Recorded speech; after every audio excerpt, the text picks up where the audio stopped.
Assalamualaikum warahmatullahi wabarakatuh. Oke, anak-anak semuanya, sekolah akuntansi, kita akan langsung materi kita ini hari ini ya tentang etika profesi. Nah, anak-anak, minggu lalu kita sudah bahas bab 8 tentang komunikasi bisnis. Kali ini kita akan masuk bab baru, bab 9 tentang kendala-kendala dalam komunikasi bisnis. Jadi, anak-anak, menguasai praktik komunikasi yang baik itu merupakan keterampilan yang penting dalam hidup manusia. Bahkan, bagian terpenting dalam berkomunikasi itu bukanlah sekedar apa yang ingin kita sampaikan, tapi karakter kita itu akan menentukan bagaimana kita menyampaikan pesan kepada penerima pesan. Lalu penerima pesan ini tidak hanya sekedar mendengarkan kalimat yang disampaikan, tapi juga membaca dan menilai sikap kita. Jadi, dalam komunikasi yang baik itu terbangun dari penggabungan beberapa unsur. Nah, hal ini yang terkadang kurang kita perhatikan ya, dan akhirnya menjadi hambatan. Kita akan bahas nih tentang kendala-kendala apa saja dalam komunikasi bisnis. Adapun tujuan pembelajaran kita di bab 9 ini adalah yang pertama, kita akan menjelaskan hambatan komunikasi bisnis, mengkategorikan indikator keberhasilan komunikasi bisnis, lalu pentingnya memiliki komunikasi bisnis, syarat dan strategi komunikasi bisnis yang efektif, lalu faktor yang mempengaruhi komunikasi yang efektif dan solusi dalam mengatasi kendala, serta informasi ciri-ciri komunikasi yang efektif dan tidak efektif. Nah, untuk bab 9 dibagi menjadi dua subbab. Subbab A itu tentang hambatan dalam komunikasi bisnis dan cara mengatasinya. Ini yang akan kita pelajari di video kali ini ya, kita akan bahas untuk subbab A. Lalu untuk subbab B itu akan Ibu bagi menjadi dua pertemuan ya. Kita akan bahas materinya 1, 2, lalu nanti selanjutnya kita akan bahas materinya 3, 4, dan 5. Oke, baik anak-anak semuanya, kita akan masuk untuk subbab A ya. Hambatan dalam komunikasi bisnis dan cara mengatasinya. Anak-anak dewasa ini, komunikasi itu adalah salah satu hal yang sangat penting dalam dunia bisnis ya. Suatu kegiatan bisnis itu memerlukan komunikasi yang baik supaya dapat berjalan lancar dan sukses. Setiap pelaku bisnis tentu mengharapkan adanya komunikasi yang terjalin dengan baik ya dalam perusahaannya. Tapi kadang hal tersebut harus berhadapan dengan berbagai hambatan yang mungkin terjadi dalam setiap komunikasi bisnis. Nah, hambatan apa saja? Yang pertama, kita akan lihat hambatan komunikasi bisnis ya.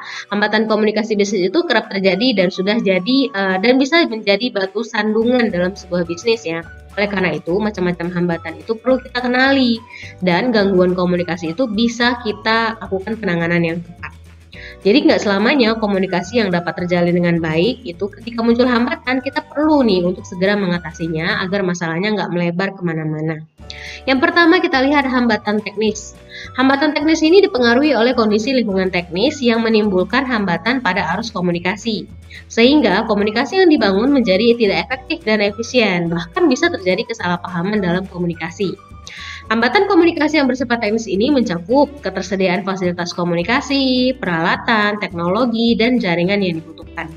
Hal teknis tersebut termasuk dalam kesiapan orang-orang yang terkait untuk melakukan komunikasi menggunakan metode dan media komunikasi yang disepakati. Contohnya ya, misalnya keterbatasan alat utama maupun pendukung untuk melakukan komunikasi ya. Misalnya nih, komunikasi jarak jauh itu menggunakan smartphone dan jaringan internet. Dibutuhkanlah perangkat yang memadai untuk melakukan komunikasi yang efektif. Apalagi untuk pengiriman dokumen maupun gambar-gambar yang dibutuhkan. Jika daya ponselnya lemah atau jaringan internetnya nggak stabil, maka komunikasinya itu dapat terhambat. Jadi hal-hal teknis ini bisa jadi menjadi salah satu dari hambatan komunikasi bisnis. Lalu yang kedua ada hambatan semantik. Hambatan komunikasi semantik ini adalah hambatan yang terjadi dalam proses penyampaian informasi dari pengirim kepada si penerima. Hambatan ini terkait dengan menggunakan penggunaan bahasa dan pemahaman dari penerima informasi yang berbeda dengan maksud dari pengirim informasi, yang biasanya itu kita kenal dengan namanya miskomunikasi ya. Hambatan semantik ini kerap terjadi karena alur komunikasinya nggak jelas dan tidak ada standar dalam pengiriman informasi. Walaupun perangkat teknis atau medianya udah layak, namun hambatan komunikasinya masih bisa terjadi jika isi pesan itu sendiri dapat mengundangkan mispersepsi. Contohnya, misalnya ini ada perintah dari atasan untuk menyiapkan pesanan pelanggan lebih cepat. Kalau misalnya nggak ada standar komunikasi maupun SOP yang jelas di perusahaannya, maka karyawan dapat mengartikan bahwa yang penting pesanannya bisa cepat dikirim tanpa dia itu mengabaikan standar, yaitu dengan dia mengabaikan standar kualitas produk. Nah, itu kan jadinya miskomunikasi. Atasannya minta nih, cepat ini ya, kirim pesanan pelanggan ini. Kalau misalnya nggak ada standar atau SOP jelas, karena pasti ya udah deh, yang penting pesanannya dikirim aja cepat. Sementara kualitas produknya dia nggak perhatikan, seperti itu ya. Lalu yang ketiga, hambatan manusiawi. Hambatan manusiawi ini merupakan gangguan yang muncul pada individu-individu yang terlibat dalam komunikasi. Di sini mencakup dua hal. Yang pertama, gangguan pertama itu bisa berasal dari perbedaan individu manusianya. Misalnya perbedaan persepsi, keterampilan mendengarkan, umur, keadaan emosi, status, pencarian informasi, dan penyaringan informasi. Lalu ada gangguan kedua muncul karena iklim psikologis dalam organisasi atau lingkungan sosial dan budaya, seperti suasana dan iklim kerja serta tata nilai yang dianut. Lalu D, kultur perusahaan yang kurang baik ya. Kultur itu budaya ya. Jadi gangguan ini terjadi karena kultur perusahaan yang tidak mendukung terjalinnya komunikasi bisnis yang efisien. Misalnya yang pertama, iklim komunikasinya tertutup ya. Di kebanyakan perusahaan ini cenderung bersifat tertutup dalam hal komunikasi. Informasi dikuasai oleh pemimpin perusahaan dan karyawan itu nggak punya akses untuk informasi tersebut.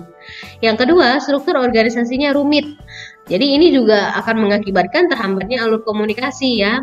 Lalu ada rivalitas antar karyawan. Nah, ini juga berdampak negatif, misalnya saling merahasiakan informasi yang dapat menguntungkan orang lain. Tentu hal ini akan mengganggu jalannya komunikasi dalam perusahaan tersebut. Lalu yang kedua, kita mengatasi hambatan komunikasi bisnis.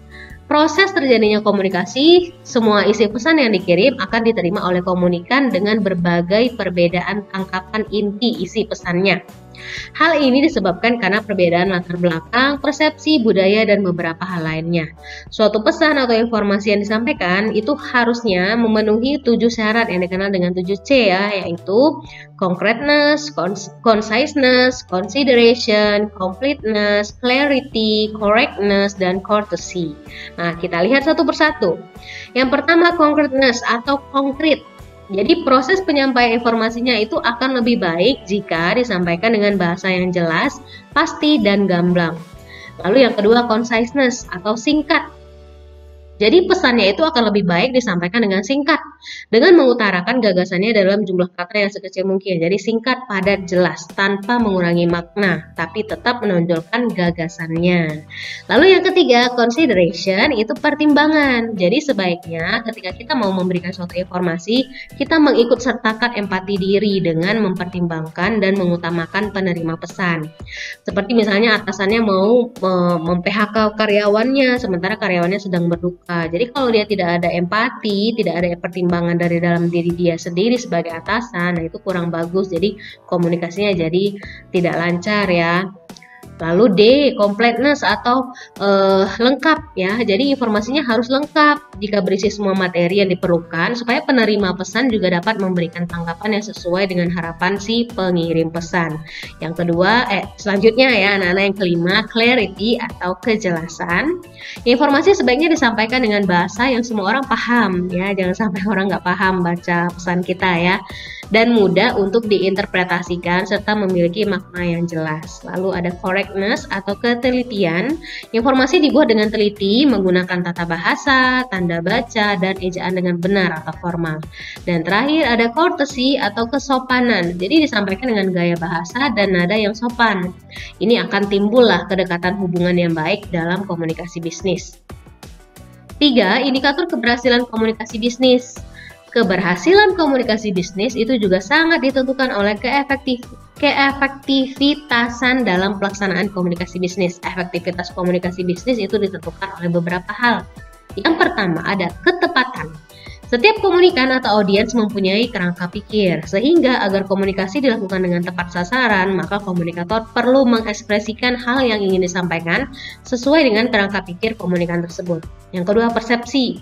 Si komunikator ini harus bisa memprediksi apakah pesan yang disampaikan bisa diterima komunikan atau tidak. Yang ketiga, keberhasilan teknologi informasi dan komunikasi. Jadi salah satu faktor keberhasilan komunikasi bisnis dalam kaitannya dengan penggunaan teknologi informasi dan komunikasi adalah adanya proses integrasi informasi yang berkaitan dengan ketersediaan komunikasi data yang tepat guna. Lalu ada kecocokan. Nah ini biasanya nih kalau kita ngobrol aja, kalau kita kurang cocok itu jadinya nggak enak ya ngobrolnya ya. Jadi Kalau kecocokan ini, seorang komunikator yang baik selalu bisa menjaga hubungan persahabatan yang menyenangkan dengan para komunikannya. Lalu ada kredibilitas.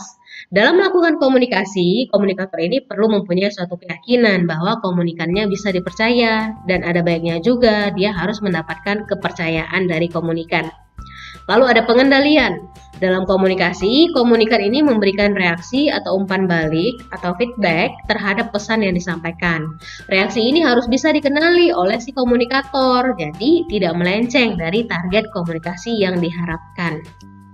Yang keempat, pentingnya memiliki kemampuan komunikasi bisnis. Sebuah komunikasi bisnis itu terdapat beberapa kendala yang mungkin muncul saat manajer mengkomunikasikan bisnis organisasi. Yang pertama, kita lihat struktur komunikasi yang buruk. Struktur komunikasi adalah faktor esensial ya, anak-anak. Itu pelengkap ya, yang menentukan baik buruknya komunikasi bisnis. Tidak penting apakah audiensnya hanya satu atau ribuan orang. Dan sekalipun itu di tengah bisingnya lingkungan bisnis dan pemasaran, pesan yang disampaikan harus dapat terdengar dan dimengerti. Lalu penyampaian yang lemah. Tidak menjadi masalah apakah pesan itu penting atau impresif. Namun apabila disampaikannya tanpa sentuhan yang kuat atau tanpa bumbu-bumbu yang lain ya, tanpa meyakinkan, hasilnya tentu tidak dapat meyakinkan orang lain sesuai dengan harapan. Lalu penggunaan media yang salah. Perlu untuk kita pertimbangkan nih, siapa, dari kalangan atau status sosial mana, dan karakteristik unik lainnya dari sasaran yang kita tuju, sehingga kita bisa pilih media yang tepat. Lalu pesan yang campur aduk. Kalau pesan yang campur aduk, itu akan timbul kebingungan atau bahkan cemoohan dari audiens. Dan terakhir, salah audiens. Topik yang dipilih harusnya relevan dan sesuai dengan ekspektasi audiens. Misalnya, ada event pertemuan antara wakil dari pemerintah dengan pengusaha. Namun dalam presentasinya itu disajikan tentang analisis situasi politik dan pemerintahan. Sementara kan para pengusaha itu sebenarnya lebih mengharapkan penjelasan bagaimana sih tindakan atau langkah-langkah konkret yang diambil pemerintah untuk menciptakan iklim usaha yang kondusif. Jadi nggak nyambung kan, salah audiens dia kalau misalnya mau bicara tentang politik dan pemerintahan di antara audiensnya itu sementara adalah para pengusaha. Lalu yang terakhir, lingkungan yang mengganggu. Lingkungan yang mengganggu jelas merupakan kendala dalam komunikasi, sehingga pesan yang disampaikan tidak dapat diterima atau didengar secara optimal. Misal suara penyajinya tidak cukup terdengar oleh audiens, suara keras dari luar ruangan, misalnya ada raungan sirene ambulan atau suara lalu lintas yang padat. Lalu ada bunyi handphone nih dari kantong audiens, atau interupsi, sesi bicara yang menegangkan, dan banyak hal lainnya. Oleh karena itu, perlunya pemilihan tempat yang tepat serta upaya agar audiensnya fokus dengan pesan yang mau disampaikan. Oke, baik anak-anak semuanya, sampai di sinilah pertemuan kita untuk bab 9, subbab A ya, hambatan dalam komunikasi bisnis dan cara mengatasinya. Untuk selanjutnya, kita akan melanjutkan materi kita masuk subbab yang B, yaitu komunikasi yang efektif. Oke, baik anak-anak semuanya, terima kasih atas perhatiannya. Mohon maaf apabila ada salah kata. Kita jumpa untuk video materi yang lainnya. Thank you and goodbye. Wassalamualaikum warahmatullahi wabarakatuh.